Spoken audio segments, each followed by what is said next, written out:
Will Congress rub more salt into the wounds of overtaxed Americans?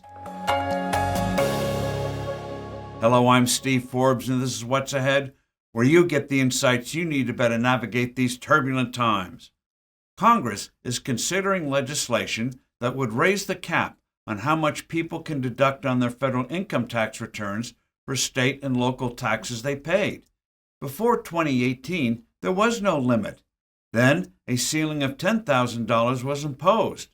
If, say, a married couple during the year paid $15,000 in property taxes and another $15,000 in state income taxes, only $10,000 would now be deductible instead of $30,000.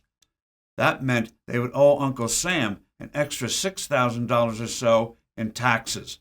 The cap slammed residents of high-tax states like New York, New Jersey, and California. The states most adversely affected typically voted Democratic. This brought no tears to the eyes of most Republicans. In their eyes, the $10,000 ceiling was morally justified. Why, they asked, should taxpayers in low-tax states subsidize high-income people in high-tax states? After all, the deduction effectively lowered the pain people felt in high-tax jurisdictions. Before the cap, if a couple paid New York State $100,000 in local taxes and was in the top federal income tax bracket, the unlimited deduction would save them around $40,000 in taxes they would have had to pay to Uncle Sam. With the cap, that saving plummeted from $40,000 to $4,000. Ouch!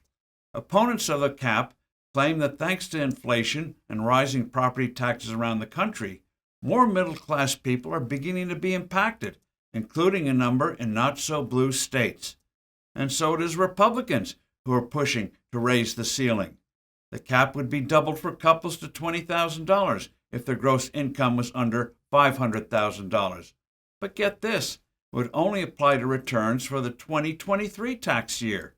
It would revert back to $10,000 for this year and next when it expires altogether in 2025. But higher income taxpayers could get an unexpected refund this year, which just happens to be an election year when they file their tax returns for 2023.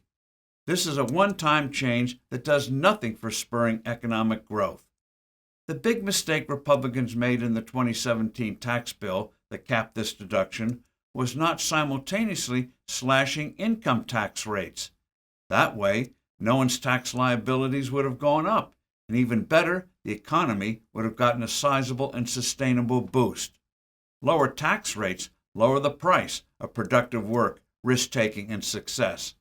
That was the principle of great tax rate reductions in the past from Presidents Reagan, Kennedy, Coolidge, and Harding. Instead, the GOP let itself get tied up in knots over insane assumptions about the impact that knocking down tax rates would have on revenues and economic growth. That 2017 tax bill overall enormously helped the economy, but it could have done so much more. I'm Steve Forbes. Thanks for listening. Do send in your comments and suggestions. I look forward to being with you soon again.